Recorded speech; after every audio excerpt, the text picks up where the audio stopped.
Hello students. जैसा कि मैंने आप लोगों को बोला था पहले कि हम लोग डेटा फ्रेम को भी रिवाइज करेंगे एक बार। तो डेटा फ्रेम जो होता है, सीरीज जो होता था, वन डायमेंशनल स्ट्रक्चर होता था। तो डेटा फ्रेम, जैसा कि हमने क्लास में पहले भी डिस्कस किया है, this is the two dimensional structure. Two dimensional structure मतलब कि ये कहीं ना कहीं x axis and y axis दोनों पे ही ग्रो करता है। टू डायमेंशनल स्ट्रक्चर की बात करें तो वो स्ट्रक्चर होते हैं जिसमें टेब्यूलर फॉर्मेट में डेटा स्टोर होता है। टेब्यूलर फॉर्मेट में जब डेटा स्टोर होता है तो उसको बोलते हैं 2D स्ट्रक्चर। तो डेटा फ्रेम एक ऐसा स्ट्रक्चर है जिसमें हम लोग रो की फॉर्म में एज इट इज डेटा को ले सकते हैं and collection of the row की फॉर्म में टेबल भी बना सकते हैं। Means in tabular format we can create the two dimensional structure because it is two dimensional structure. तो इसको क्रिएट करने के लिए भी हमें कहीं ना कहीं 2D डेटा को ही यूज़ करना पड़ेगा। ठीक है, सबसे पहले तो कौन सी लाइब्रेरी है जो यूज़ होगी डेटा फ्रेम को क्रिएट करने के लिए? तो सिंपल है, ये हमारे कोर्स में ही पांडास लाइब्रेरी है। तो हम सबसे पहले करेंगे इंपोर्ट पांडास एस पीडी। कहीं कहीं पे हम लोग एरे भी यूज़ करेंगे डेटा फ्रेम को बनाने के लिए। मतलब बहुत सारे मेथड है, उसमें एक एरे से भी डेटा फ्रेम बनाने का मेथड है। तो अगर एरे यूज़ करना है तो हम इंपोर्ट नमपाई भी कर लेंगे। जब भी हमें एरे यूज़ करना है we will import NumPy. And some cases we also use some methods of the NumPy. तो इसलिए नमपाई इंपोर्ट कर ही देना चाहिए। ठीक है, तो अब 2D स्ट्रक्चर का मतलब हुआ, जैसे नॉर्मल मैंने एक लिस्ट बनाई तो मैं लिस्ट कैसे बनाती हूँ? एल बिग ब्रैकेट में कोई भी डेटा डाल देती हूँ, जैसे 12, 15, 18। तो ये क्या हो गया? एक वन डायमेंशनल स्ट्रक्चर हो गया। ठीक है ना। अगर मैं टू डायमेंशनल की बात करती हूँ तो इसका हर एक एलिमेंट अगर अपने आप में लिस्ट हो जाए तो ये हो जाएगा टू डायमेंशनल स्ट्रक्चर, मतलब कि लिस्ट के अंदर लिस्ट। ठीक है ना। तो डेटा फ्रेम जो बनेगा वो सारे मेथड से बनेगा जहां पे हम 2D स्ट्रक्चर यूज करेंगे।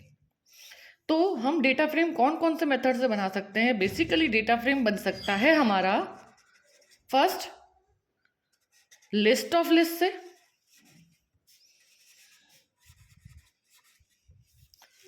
Second dictionary of list.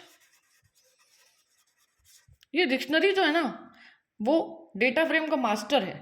Dictionary of में हम लिस्ट भी ले सकते हैं, डिक्शनरी ऑफ में हम सीरीज भी ले सकते हैं, डिक्शनरी ऑफ में हम एरे भी ले सकते हैं, डिक्शनरी ऑफ में हम लोग ले सकते हैं डिक्शनरी। मतलब एक डिक्शनरी जिसके सारे एलिमेंट अपने आप में, जिसकी वैल्यूज ही लिस्ट है, जिसकी वैल्यूज ही सीरीज है, या जिसकी वैल्यूज ही एरे है, या फिर डिक्शनरी की वैल्यूज ही डिक्शनरी है, तो वो बहुत ही अप्रोप्रिएट मेथड होता है डेटा फ्रेम को क्रिएट करने का।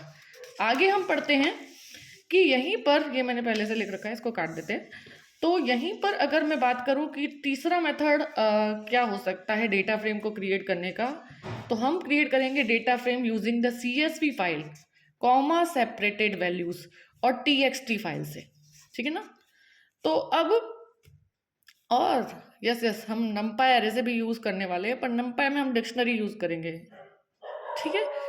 तो फॉर ओवरऑल हम कह रहे हैं कि 2D स्ट्रक्चर यूज होगा। वन डायमेंशन में हम लोग कोई भी स्ट्रक्चर ले सकते हैं, हम लोग एरे ले सकते हैं, हम लोग सीरीज ले सकते हैं, हम लोग लिस्ट ले सकते हैं, हम लोग और क्या ले सकते हैं? हम लोग डिक्शनरी, खुद अपने आप में डिक्शनरी भी ले सकते हैं। और इसको बहुत सारे एरे मिला करके, या फिर बहुत सारी सीरीज मिला करके, या फिर बहुत सारी लिस्ट को मिला करके हम एक ग्रुप बनाएंगे, वो हो जाएगा हमारा टू डायमेंशनल।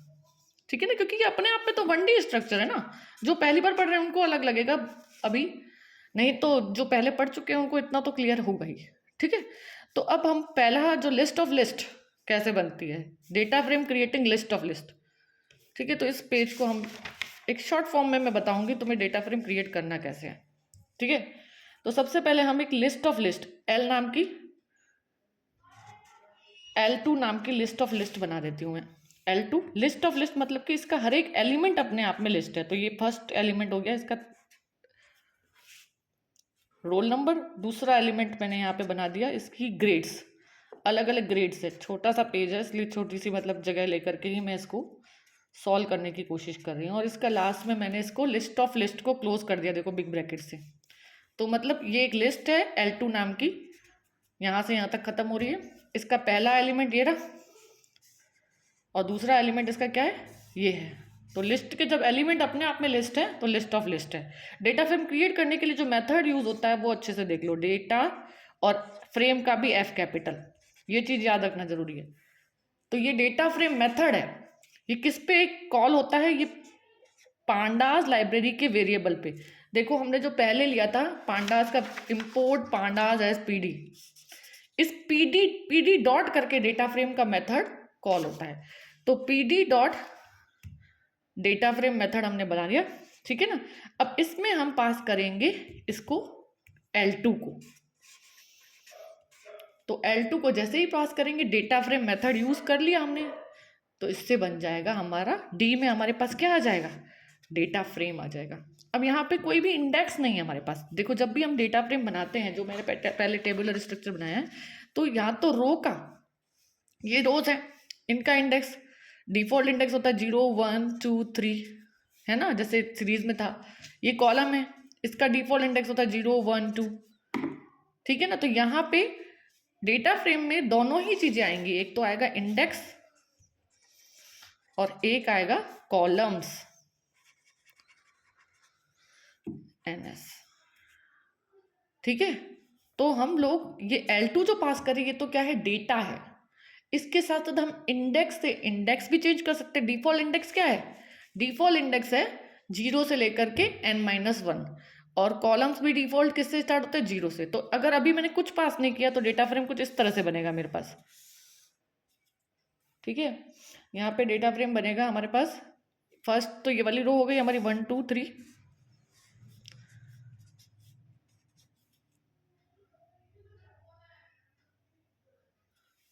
और सेकंड हो गया ABC। तो 0 1 0 1 2। अब मुझे ये बताना है, आप लोगों को ये पता करके बताना है कि यहाँ पे ये ऐसा स्ट्रक्चर बनेगा या फिर यहाँ पे ऐसा स्ट्रक्चर बनेगा।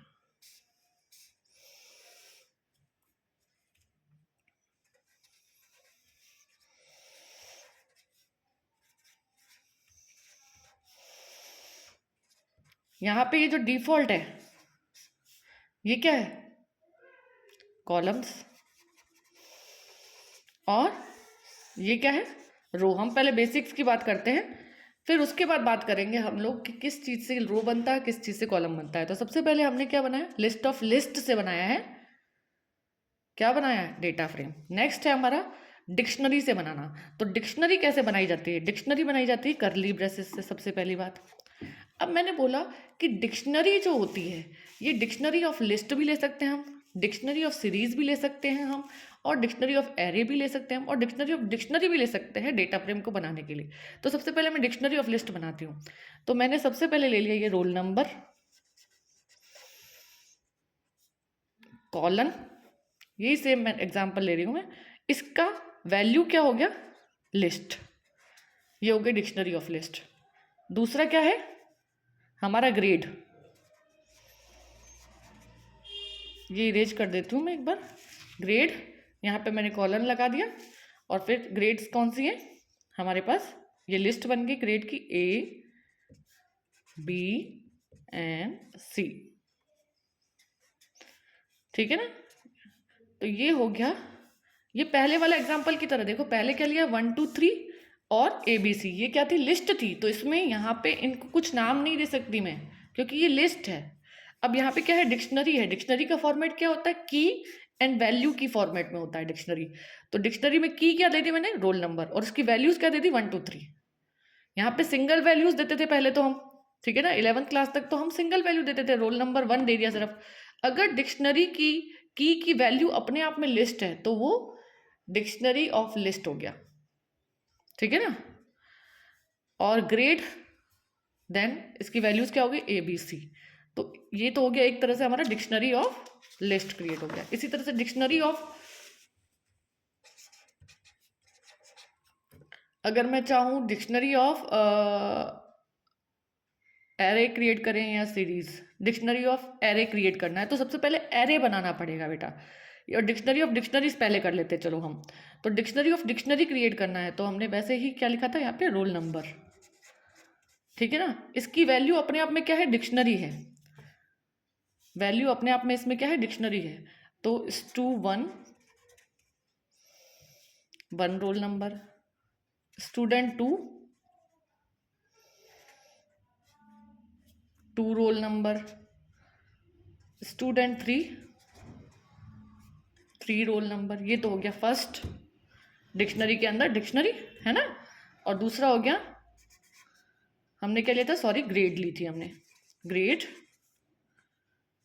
अब यहाँ पे देखो ये वाले कॉलम जो है सेम होने चाहिए बेटा, हमेशा ये वाले कॉलम क्या होने चाहिए, सेम होने चाहिए। अब ग्रेड स्टूडेंट1 की ग्रेड क्या है, ए, स्टूडेंट2 की ग्रेड क्या है, बी, स्टूडेंट3 की ग्रेड क्या है, सी। ये पहली डिक्शनरी और ये ग्रेड वाली दूसरी डिक्शनरी, और इसको क्लोज कर दिया। तो डिक्शनरी ऑफ डिक्शनरी क्रिएट कर दिया मैंने, है ना। डिक्शनरी ऑफ लिस्ट क्रिएट की, डिक्शनरी ऑफ डिक्शनरी क्रिएट की। अब डिक्शनरी ऑफ एरे क्रिएट करके बता रही हूँ मैं, ठीक है ना। तो इसके लिए नमपाई का यूज करना जरूरी है, एरे नमपाई से ही बनता है ना। तो सबसे पहले हमने np.array function, normal function use करते हैं, np.array। नमपाई का ये ऑब्जेक्ट है np, हमने नमपाई अभी अब इंपोर्ट किया था थोड़ी देर पहले। तो np.array फंक्शन से हम एरे क्रिएट कर सकते हैं। np.array फंक्शन में हम लोग पहली लिस्ट प्रोवाइड कर देंगे रोल नंबर्स वाली, 1 2 3। इसका नाम दे देते हैं हम लोग, रोल नंबर ही दे दीजिए, RNO, ठीक है ना। और दूसरी हमने क्रिएट की ग्रेड वाली लिस्ट, सॉरी ग्रेड वाली एरे, np.array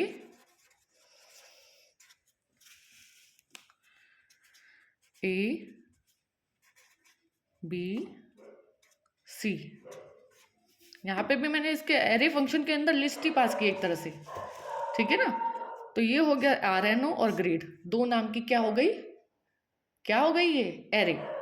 अब इन एरे की डिक्शनरी बनानी है, तो डिक्शनरी बनाने के लिए देखो क्या होगा, D इक्वल टू, डिक्शनरी हमेशा की और वैल्यू की फॉर्म में होगी। तो की इसकी क्या है, RNO अगेन रहेगी, और वैल्यू भी इसकी RNO है।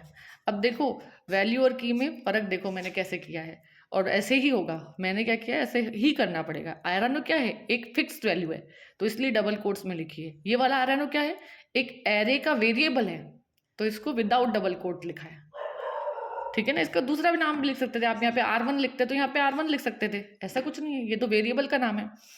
कॉमा दूसरा क्या है, ग्रेड।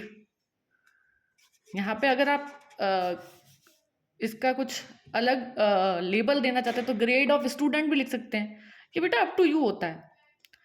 अब ये कॉलन अगेन, और इसकी वैल्यू क्या है, ये वाली डिक्शनरी है, तो इधर लिख दिया हमने ग्रेड, और इसको कर्ली ब्रेसेस से ऑफ कर दिया। समझ में आया, ये क्या है, कांस्टेंट है, और ये क्या है, वेरिएबल है, ये एरेज के नाम है।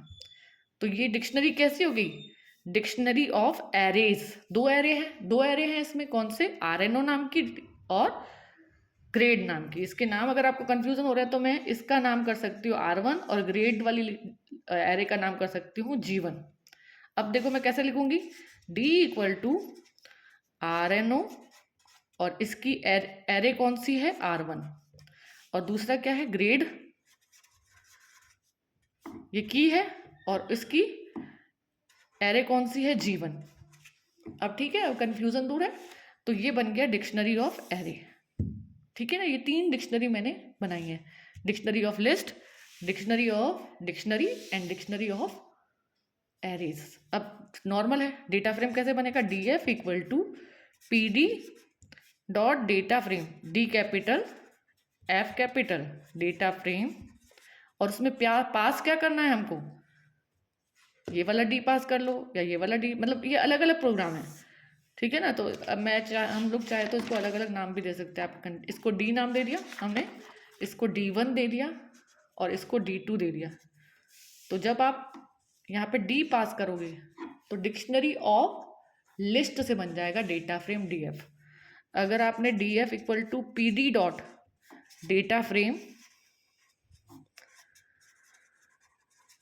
D1 दे दिया तो डिक्शनरी ऑफ डिक्शनरी से बन रहा है डेटा फ्रेम।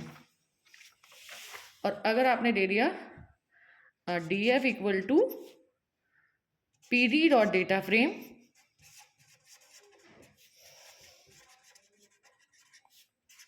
क्या दिया था हमने, D2 नाम, तो this is dictionary of dictionary of array. ठीक है, तो ये 3 हो गए हमारे डिक्शनरी। चौथी अभी डिक्शनरी रह रही है हमारी, डिक्शनरी ऑफ सीरीज रह रही है। ठीक है ना, तो डिक्शनरी ऑफ सीरीज क्रिएट करते हैं। इसका नाम मैं दे देती हूँ D3। डिक्शनरी तो है ही, कर्ली ब्रेसेस लगा दिए। डिक्शनरी ऑफ सीरीज है तो की वैल्यू वही, रोल नंबर। अब सीरीज कैसे बनती है, हमने बनाई थी पीडी डॉट सीरीज फंक्शन से, है ना। पीडी डॉट सीरीज फंक्शन में हम लोग अगर यहाँ पे लिस्ट भी पास कर सकते हैं और कोई भी वैल्यू पास कर सकते हैं, 1 2 3। तो ये तो हो गया हमारा एक सीरीज। ठीक है ना, दूसरा हो गया हमारा ग्रेड। इसकी वैल्यू क्या है, एक सीरीज है, पीडी डॉट सीरीज। एक सेकेंड, हमने यहाँ पे स्मॉल ब्रैकेट क्लोज नहीं किया सीरीज का। ठीक है, तो पीडी डॉट सीरीज, इसमें ग्रेड आ गई A B C। ये बिग ब्रैकेट लिस्ट का बंद हो गया और ये स्मॉल ब्रैकेट बंद हो गया सीरीज फंक्शन का। और यहाँ पे डिक्शनरी का ब्रैकेट तो क्लोज हो ही रहा। तो ये हो गया हमारा डिक्शनरी ऑफ सीरीज। तो इससे भी अगेन हम डेटा फ्रेम बना सकते हैं, पीडी डॉट डेटा फ्रेम। बेटा ये क्वेश्चन आ सकता है, create this data frame using dictionary of dictionary या डिक्शनरी ऑफ सीरीज या डिक्शनरी ऑफ लिस्ट। तो आपको चारों पांचों मेथड पता होने चाहिए। यहाँ पे मैंने क्या पास किया, D3। अब आता है CSV से डेटा फ्रेम बनाना। तो CSV से डेटा फ्रेम बनाना तो और भी इजी है। CSV मतलब कॉमा सेपरेटेड वैल्यू। इसके लिए क्या करना पड़ेगा आपको, एक या तो नोटपैड पे कोई फाइल टाइप करेंगे और उसमें उस वैल्यूज को कॉमा से सेपरेटेड कर देंगे आप। ठीक है ना, और उसको .csv एक्सटेंशन से सेव कर देंगे। ये तो प्रैक्टिकल फॉर्मेट हो गया।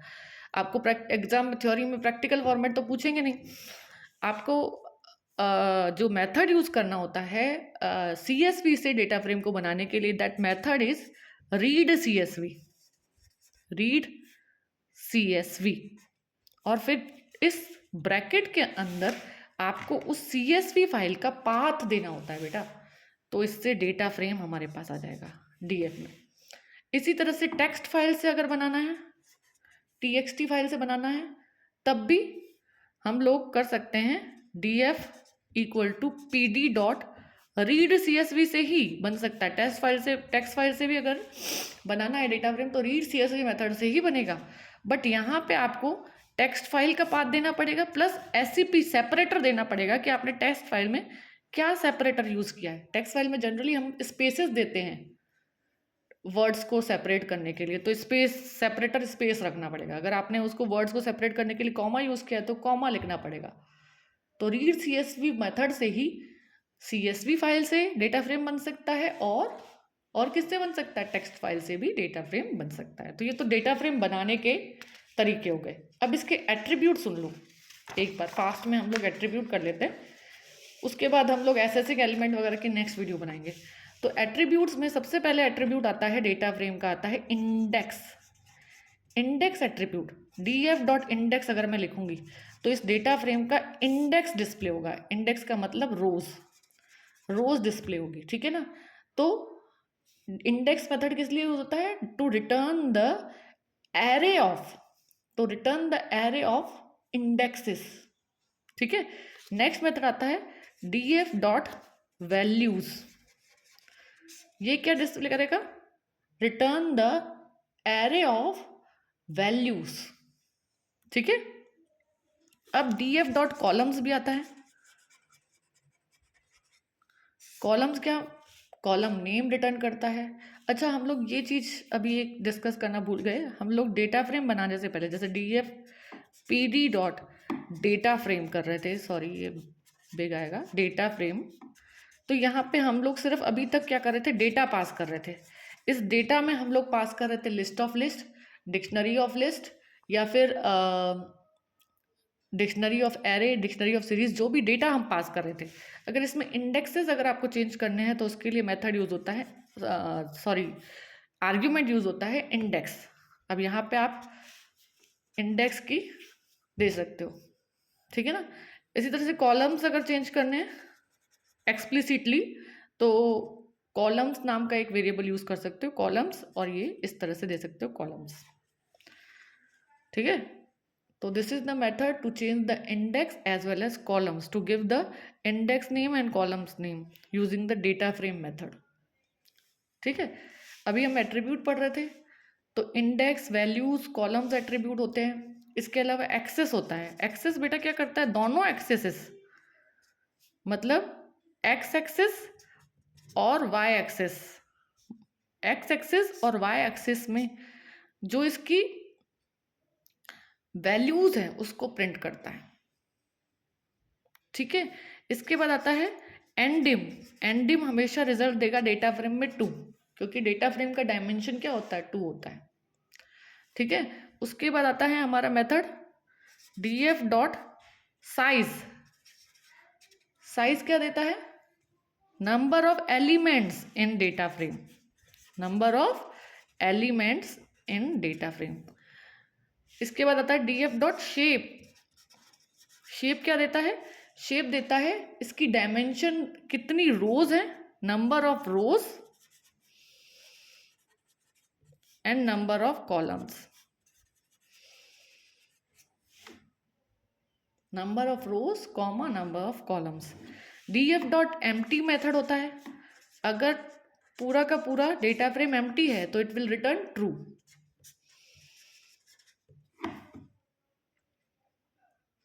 है ना।